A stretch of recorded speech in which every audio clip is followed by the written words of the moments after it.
پاکستان کو بدنام کرنے کی منظم کوششیں بہت افسوسناک ہیں، اور اس وقت دل اور بھی دکھتا ہے جب ہم دیکھتے ہیں کہ اس میں ہمارے پاکستانی بھائی ملوث ہیں۔ اس سے بھی زیادہ صدمہ اس وقت ہوتا ہے جب ہم دیکھتے ہیں کہ مقدس مقامات پر ایسے کام ہونے شروع ہو گئے ہیں جو اسلامی جمہوریہ پاکستان کے تشخص اور اس کے عوام دونوں کے لیے بہت نقصان دہ ہیں۔ ایک عرصے سے ہم نوٹ کر رہے ہیں کہ اب ایک نئی وبا آ گئی ہے اور وہ کنٹرول نہیں کی جا رہی، تاہم اس حوالے سے آج کچھ پیش رفت ہوئی ہے۔ اس پر بات کرنے سے پہلے میں آپ کو اس حوالے سے پہلا واقعہ بتاتا ہوں۔ یہ سال 2004 کی بات ہے، میں عمرہ کی ادائیگی کے لیے گیا ہوا تھا۔ ان دنوں میں مسجد نبوی میں تھا، میں اطمینان سے بیٹھ کر عبادت کر رہا تھا۔ اچانک ایک صاحب میرے پاس آئے، انہوں نے آ کے دعا سلام کی، ظاہر ہے میں نے بھی جواب دیا، تھوڑا سا خلل آیا میری عبادت میں۔ تو اس کے بعد انہوں نے اپنا تعارف کرایا کہ میں کشمیر سے ہوں اور یہاں آ کے میرے کاغذات وغیرہ جو ہیں ادھر ادھر ہو گئے ہیں، تو مجھے مالی مدد کی ضرورت ہے۔ میں پریشان ہوا کہ یہ صاحب عمرے کے لیے آئے ہیں یا حج کے لیے آئے ہیں یا ورک پرمٹ پہ آئے ہیں، مسجد نبوی میں یہ پیسے مانگ رہے ہیں۔ بہرحال جس بھی طریقے کے ساتھ میں نے انہیں ٹیکل کیا، یہ ایک پہلو تھا۔ نہ جانے یہ سلسلہ کب سے چلتا آ رہا ہے، اور یہ سلسلہ اس حد تک بڑھ چکا ہے کہ پچھلا عمرہ جو میں نے کیا اپنی فیملی کے ساتھ، وہ 2023 میں کیا۔ اس میں بڑی مجھے امبیرسمنٹ ہوئی ہے دیکھ کر۔ کچھ واقعات اس دوران بیچ میں بھی پیش آئے، لیکن ظاہر وقت کی قلت ہے، میں آپ کو بتانا چاہتا ہوں کہ جو براہ راست میں دیکھتا آ رہا ہوں جب سے اب تک۔ میں مسجد نبوی سے باہر نکلا اور کھانا لینے جا رہا تھا۔ راستے میں مجھے ایک پاکستانی خاندان ملا، بچے تھے، ایک جوان سال شخص تھا اور خاتون تھی۔ انہوں نے مجھے روکا، میں نے سمجھا کہ شاید کوئی یہ رستہ بھول گئے ہیں، مجھ سے کوئی پتہ جاننا چاہ رہے ہیں۔ تو میں نے جب رک کے ان کی بات سنی تو انہوں نے پیسے مانگنے شروع کر دیے کہ جی کچھ اللہ کے نام پر مدد کرتے جائیں، اور یہ معاملہ ہے وہ معاملہ ہے۔ مجھے افسوس ہوا حیرانی سے زیادہ کہ یہ کیا معاملہ ہو رہا ہے۔ بطور اخبار نویس، بطور صحافی، میں جانتا ہوں کہ یہ ایک منظم پیشہ بن چکا ہے، یہاں سے لوگوں کو بھیجا جاتا ہے، پھر پیسے مانگے جاتے ہیں۔ اچھا، یہ تو بات تھی مدینہ منورہ کی۔ میں مدینہ منورہ گیا تھا سیدھا اپنی فیملی کے ساتھ، وہاں سے پھر میں عمرے کی ادائیگی کے لیے مکہ چلا گیا۔ اب خانہ کعبہ کے اندر میرے ساتھ کیا ہو رہا ہے کہ وہاں ظاہر ہے جو ایک کیفیت آپ پر طاری ہوتی ہے اس کو الفاظ میں بیان کرنا مشکل ہے۔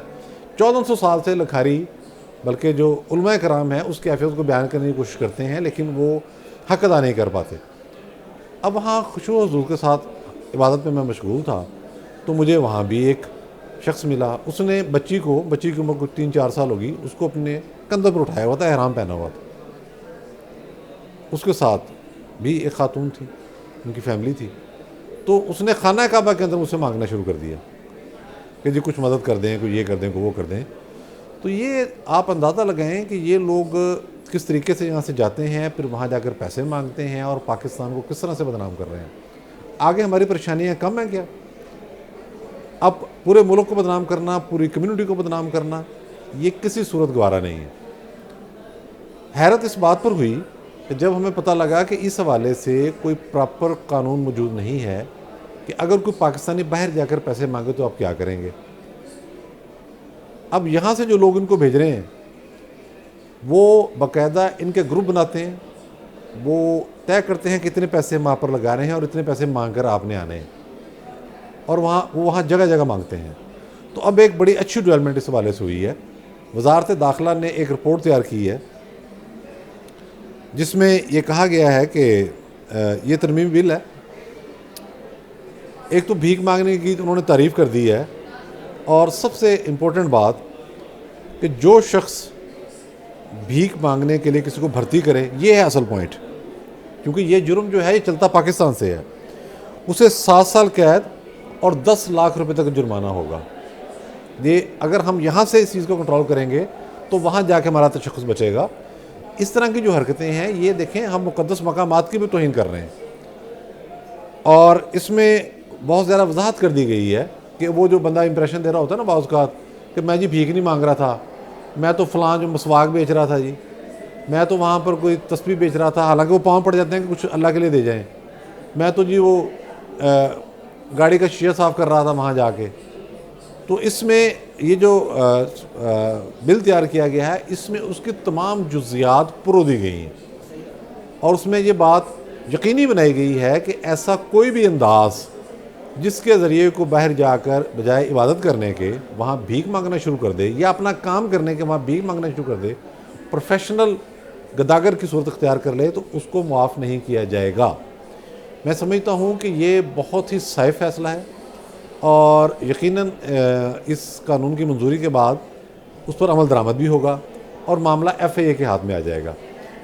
اس سے پہلے جو پاکستان کی بدنامی کا سبب بنتے تھے وہ ٹور آپریٹرز بنتے تھے، اس حوالے سے کہ جو شرائط طے کرتے تھے وہ عازمین کے ساتھ، خواہ وہ عمرے پہ گئے ہیں خواہ حج پر گئے ہیں، وہاں جا کے وہ سے پھر جاتے تھے اپنے اخراجات بتانے کے لیے۔ لوگوں کو ہم نے دیکھا ہے عمرے کے دوران بھی بہت خوار کیا انہوں نے پاکستانیوں کو، اور حج سیزن میں بھی یہ ہوا کہ وہاں لوگ شکایتیں کرتے ہوئے پائے گئے۔ تو یہ ساری خرابی پاکستان کے اندر سے چلتی ہے۔ یہ جو حج عمرہ ٹور آپریٹرز ہیں نا، یہ اپنی جگہ ایک بہت بڑا مافیا بن چکا ہوا ہے۔ اس کے حوالے سے اور پھر یہ انہوں نے اس طریقے سے اپنا نیٹ ورک پھیلا لیا ہوا ہے کہ مجھے افسوس سے کہنا پڑتا ہے، وزارت مذہبی امور ہو گئی، ہمارا ڈائریکٹوریٹ حج ہو گیا، وہاں تک ان کا باقاعدہ اثر و رسوخ ہے۔ جو سنان بھی ان کے خلاف شکایات سنتے ہیں، ان کے خلاف ان کے پاس جب آپ جاتے ہیں اور جس کے خلاف شکایت لے کر گئے ہوتے ہیں، پتہ لگتا ہے کہ وہ پہلے سے ان کے واقف کار ہیں، وہ وہاں موجود ہیں، انہوں نے کوئی نہ کوئی بات کی ہوئی ہے۔ تو ایک چیز بالکل یاد رکھیں کہ ہمیں بطور مسلمان سب سے زیادہ احترام جو ہے وہ اپنے مقدس مقامات کا ہے، اپنے دین کا ہے، پھر بطور پاکستانی پاکستان کا ہے۔ اگر ہم ان لوگوں کی حوصلہ شکنی نہیں کریں گے اور ایسے واضح قوانین نہیں بنائیں گے تو اس سے نہ صرف ہم پاکستان کی توہین کرانے کے مرتکب ہوں گے، بلکہ مقدس مقامات جو ہیں ان کی جو بے ادبی ہوتی ہے اس کے بھی ہم مرتکب ہوں گے۔